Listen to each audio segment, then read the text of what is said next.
અજીત, ઘટના સ્થળ પર અત્યારે તમે હાજર છો, કઈ રીતની સ્થિતિ છે, આગને બુઝાવવા માટે કેવા પ્રયત્નો થયા?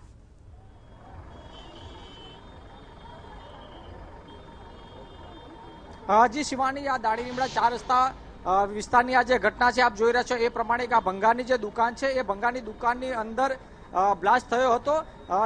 જે પ્રમાણે બ્લાસ્ટ થયો હતો એને લઈને જે સમગ્ર જે દુકાન છે એ તૂટીને પડી ગઈ હતી। મહત્વની બાબત એ છે કે જે પ્રમાણે દ્રશ્યો આપ જોઈ રહ્યા છો એ પ્રમાણે દુકાનની અંદર જે ભંગારની જે દુકાન હતી બ્લાસ્ટ થવાની સાથે જ જે સ્થાનિક જે 3 લોકો હતા એ લોકોના મોત થયા હતા। મહત્વની બાબત એ છે કે જે પ્રમાણે બ્લાસ્ટ થયો હતો એને લઈને જે સમગ્ર જે ભંગાર હતો એ તૂટીને એના ફૂટચા ઉડી ગયા હતા। સ્થાનિક લોકો તરફથી જે દાણી લીમડા પોલીસ સ્ટેશન છે એને જાણ કરવામાં આવી હતી। દાણી લીમડા પોલીસ સ્ટેશને ઘટના સ્થળની મુલાકાત લીધા બાદ ફાયર બ્રિગેડને જાણ કરવામાં આવી હતી।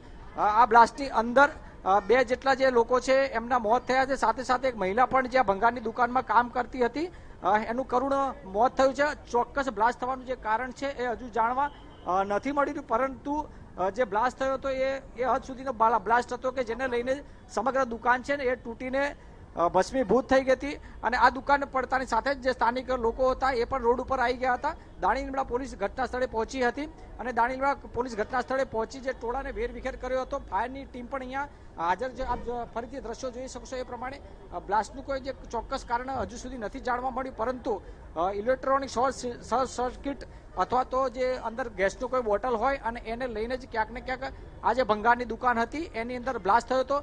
સ્થાનિક જે લોકો કામ કરતા હતા એમાં 2 પુરુષ અને 1 મહિલા છે એનું અહીંયા બ્લાસ્ટમાં જે બળી અને અહીંયા મોત નીપજ્યું હતું।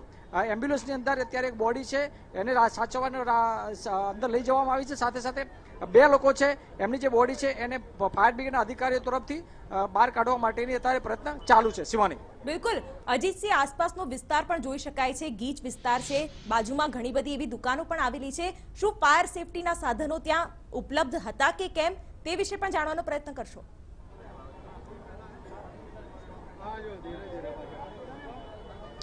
ચોક્કસ જે શિવાની, જે પ્રમાણે ફરતી દ્રશ્યો જોઈ રહ્યા છો એને પ્રમાણે જે ભંગારની જે દુકાન હોવાથી ભંગારનું કામકાજ અહીંયા ચાલતું હતું। 100% કહી શકાય કે ફાયર સેફટીના કોઈ પણ જાતના અહીંયા સાધનો નહોતા રાખવામાં આવ્યા અને કદાચ જો ફાયર સેફટીના જો સાધનો હોય તો પણ જે બ્લાસ્ટ એ જ રીતે થયો હતો કે જે રીતે ફાયરના જે પણ જે સાધનો છે એ આ બ્લાસ્ટને અટકાવવા માટે પ્રયત્નશીલ 100% ના નીવડ્યા હોત। ચોક્કસ ભંગારની દુકાન હતી એટલે એવી ફાયર સેફટીના અહીંયા નજરે પડતા એવા કોઈ પણ પ્રકારના જે સાધનો છે નથી દેખાઈ રહ્યા। આજુબાજુની દુકાન છે, વિસ્તાર પણ ગીચ છે, એને લઈને જો વાત કરવામાં આવે તો હજુ સુધી જે ફાયર સેફટીના કોઈ પણ સાધન હોય અહીંયા એવું નથી દેખાઈ રહ્યું। ફાયરના અધિકારીઓ અત્યારે અહીંયા આવ્યા છે અને ત્યારબાદ જે 1 પુરુષ અને 1 મહિલાનો હજી જે બોડી છે એ કાઢવા માટેનો પ્રયત્નશીલ છે। સાથે સાથે જે દુકાનના માલિક છે એને પણ પોલીસે અત્યારે પૂછપરછ કરી રહી છે।